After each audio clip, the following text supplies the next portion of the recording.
An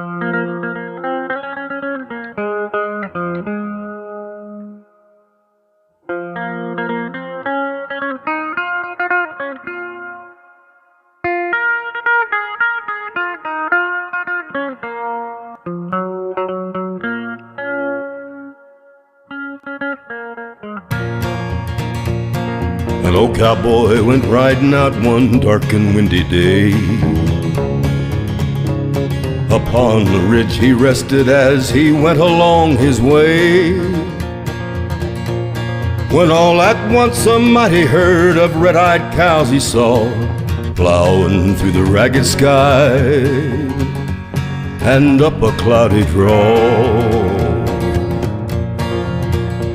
Their brands were still on fire and their hoofs were made of steel.